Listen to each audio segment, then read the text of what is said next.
Hello, good morning, dear Vice President, dear Mayor, dear authorities and colleagues. I will speak in English, just informing in the morning that I had Spanish translation available, but I will try to express the CMR position in English, and then I might use Spanish for the discussion.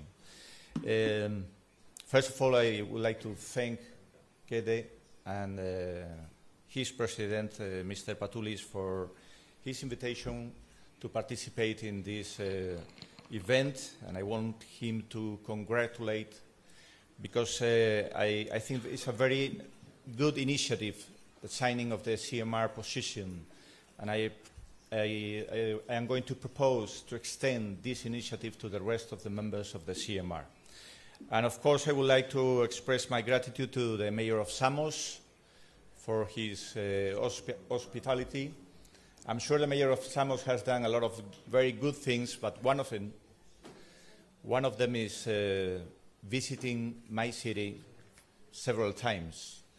I'm the mayor of a small city in the north of Spain, Santander, which is probably the second most beautiful city in the world after Samos, and the best football team after Barça. So I would like to give him a gift, just, dear Mayor, just a book to invite you to come back to Santander again and to see that the city is improving. Yeah, of course.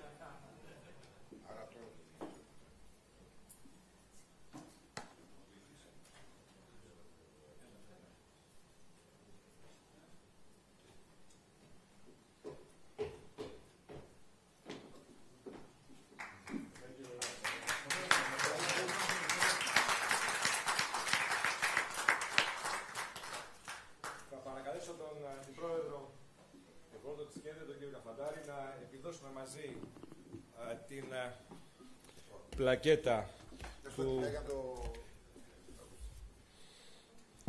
Le agradecemos que haya viajando tantas horas para llegar a nuestra isla. Esta declaración de dependencia de Samos, la unificación con el país, con la Grecia, pero no, para nosotros es muy simbólico y muy histórico. It's the declaration of the independence of Samos and the unification with Greece. I have to give it to the Vice President, to give it to our Governor and our President of CMR. Thank you very much.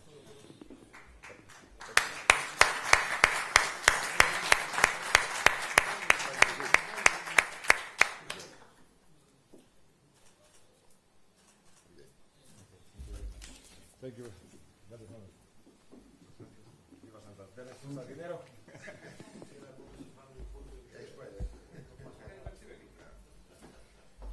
As you can see, he speaks Spanish better than I do.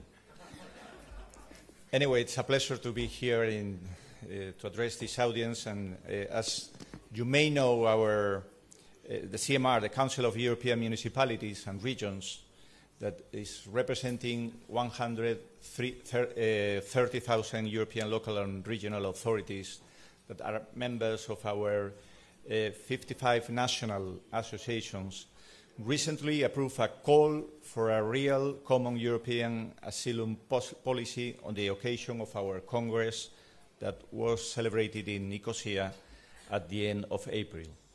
The call, together with a resolution approved by our policy committee in December 2015, aims at defining the principles that should guide the European and humanitarian response to the refugee crisis from the local and regional perspective. In this respect, since the start of this crisis, many cities and regions have been on the front line by providing emergency assistance to those who are in need, from small villages to large cities, provinces, and regions. We are volunteering to host refugees in order to respond to the humanitarian crisis, despite having insufficient time to prepare and having received too little support from our central governments. I am fully conscious that it's our towns, cities, and regions in the Mediterranean, along with those on the Western Balkan Road, Eastern neighboring countries, the heart of the European Union, and especially here in Greece, in the Greek islands, which migrants and asylum seekers strive to reach, and therefore the main hotspots that must confront these extreme humanitarian challenges.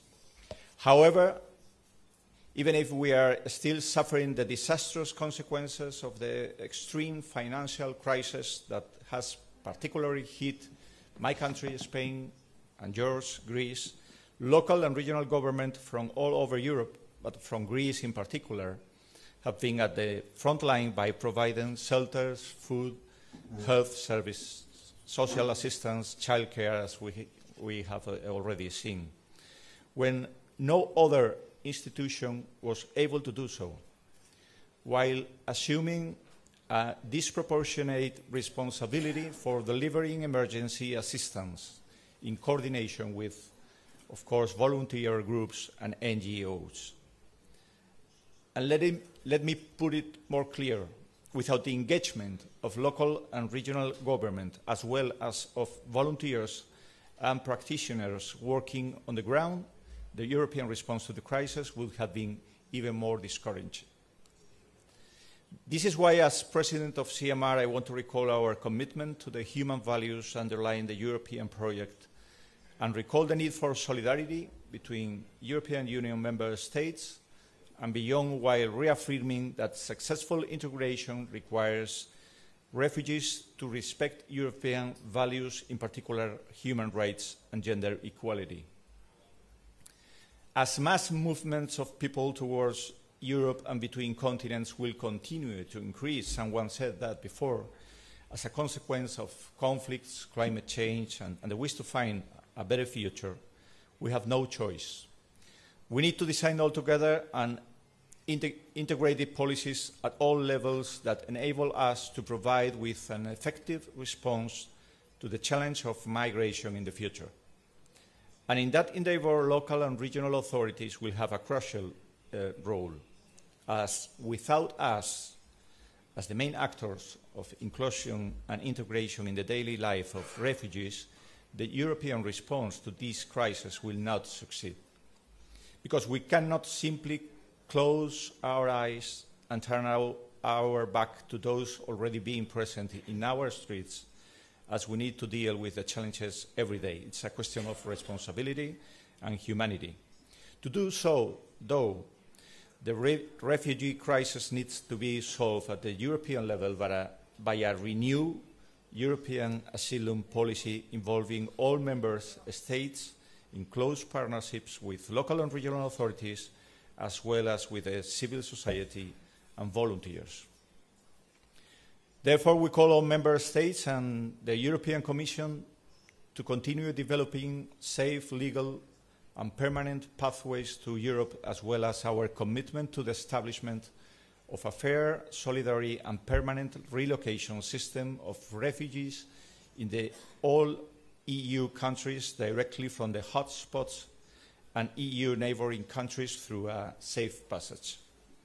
This should be done through the establishment of control and well-managed relocation procedures beyond the implementation of the agreement reached in September 2015 for 160,000 refugees from Greece and Italy under the protection of international and European law. We also took note of the EU agreement with Turkey. However, we call for a sound monitoring of its implementation and an assessment of its result within a reasonable period, while recalling that EU member states and Turkey, when applicable, need to respect international and European humanitarian and asylum laws contained in the UN Charter, the EU Charter of Fundamental Rights, the Geneva Convention, and the protocol relating to the status of refugees, as well as the EU treaties and directives. We should understand that if we want to succeed in the mid and long terms, we also need to help countries of origin and transit. This is why it's crucial to express our full solidarity with mayors from across Europe and the Balkans, but also in Turkey and in the Middle East, including Lebanon or Jordan, who host refugees in their municipalities, while also reaffirm our support for measures aiming at combating the root causes of the crisis in these countries, in countries of origin. Because without a more ambitious strategy for neighboring countries, the Middle East and Northern Africa, conflicts will continue to push those suffering to our countries. Local and regional governments have been showing not only their capacity to respond to the crisis and prepare themselves to host those in need, but also their political leadership in pushing national governments to accomplish their commitments.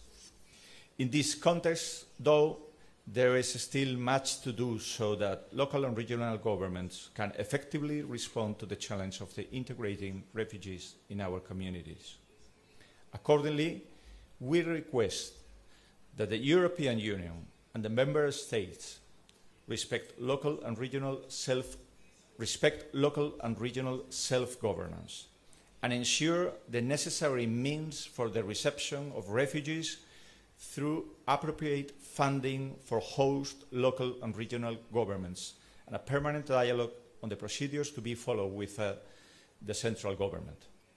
We also need more resources and a better implementation of the partnership principle in the field of asylum and integration between levels of governments and the civil society, and mid-long-term integrated approach focus on integration measures that enable us to properly design inclusive communities beyond short-term policies dealing only with relocation, assistance, and return policies.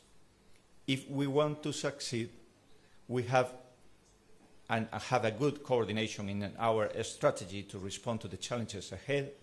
We need to assess how multi-level governance is working in the field of asylum and integration at the different levels of government. It seems clear today that there is not a clear pattern in all member states with respect to the participation of local and regional authorities in the design of policies, programs, and funding mechanisms and their implementation both at the national and European levels. We need then to check how this could be improved in those countries in which there is a lack of coordination and dialogue between levels of government. To put an example, does anybody know until how far the national contact points of the European Migration Network are in contact with local and regional authorities, or whether associations of local and regional authorities truly participate in the design of the national programs under the European Asylum, Migration and Integration Fund?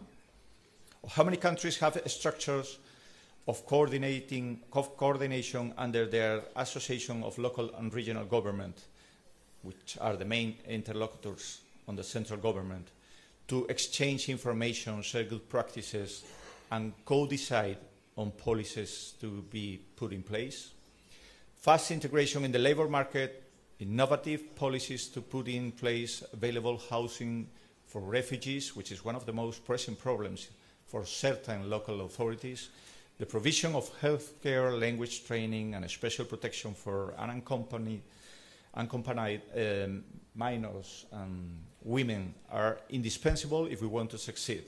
And with respect to the funding, it sees that up to now there has been a lack of resources in order to properly tackle the refugee crisis at all levels, as the multi-annual financial framework of the EU has been pushed to its limits, even with respect to its extraordinary mechanisms such as the flexibility mechanism or the contingency margin.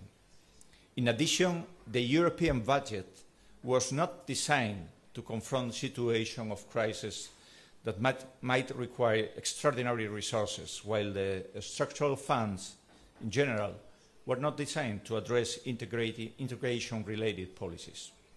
But what is more important for local and regional authorities is that resources coming from the EU are insufficient for local authorities, and cities do not have the direct access to them, as national authorities are the ones that are managing them. So in this respect, funding, the CMR recommend, first, the current operational programs of the structural funds to be adapted, where applicable accordingly, to enable regional and local governments to finance associated costs for mid and long-term integration, which usually are borne by services of general interest. For example, housing or healthcare, social support, education, etc., the core domain of local public services.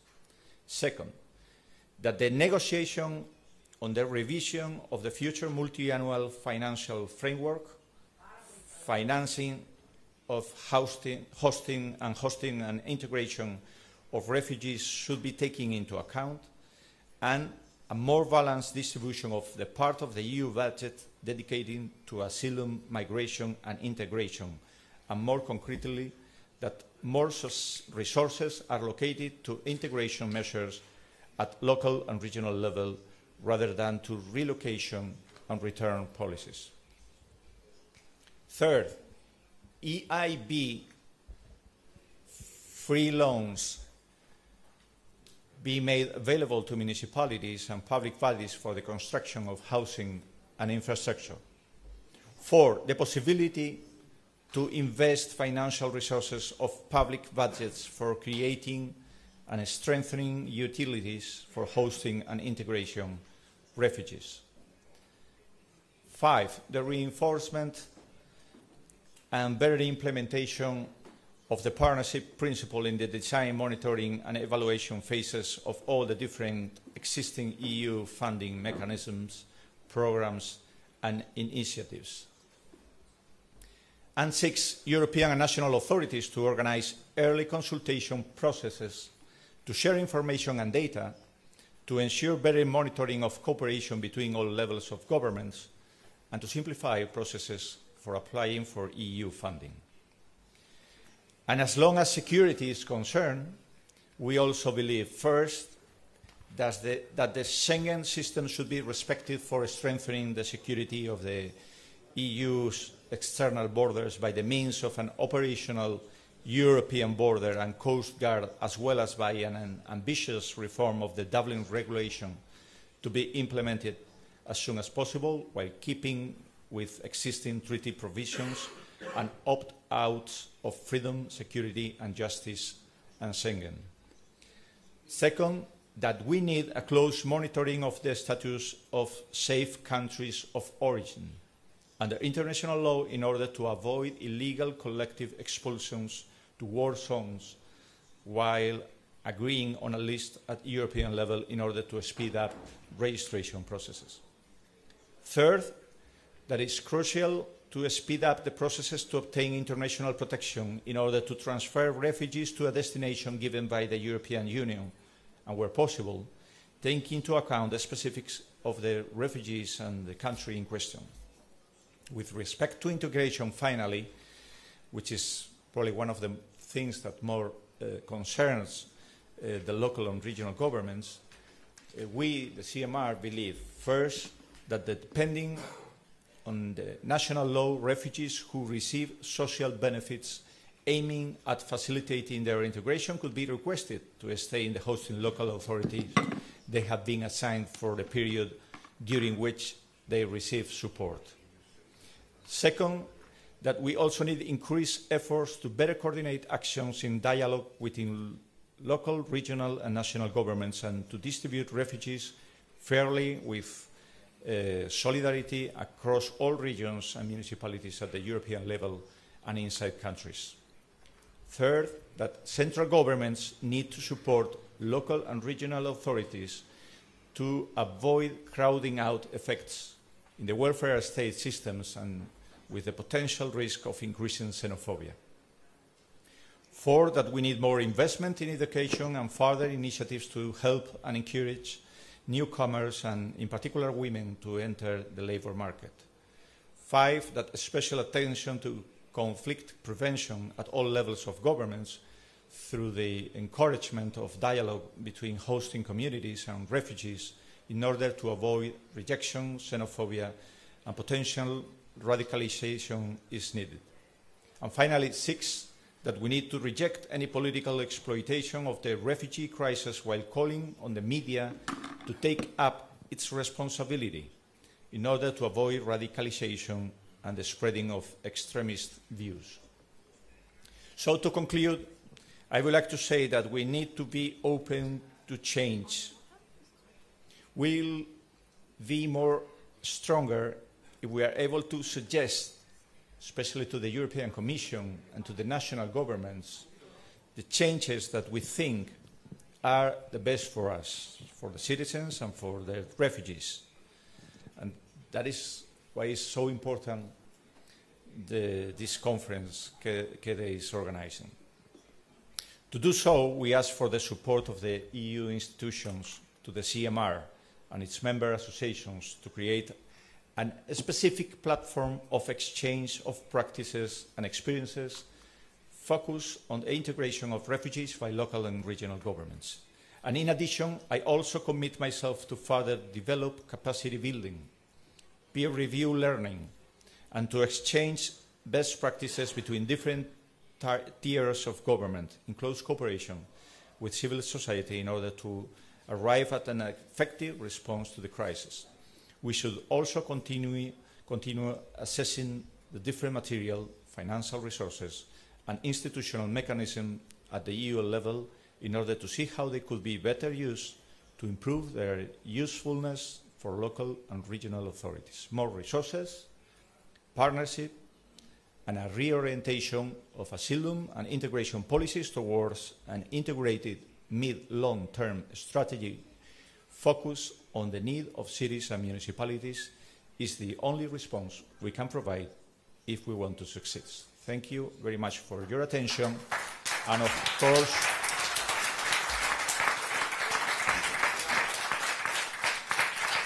course you are welcome, and you have an open invitation to come to our city, to Santander, as soon as possible. You have the perfect guide here in your mayor, so you don't have to try to find one. You have one here, so come back as soon as possible. Thank you very much for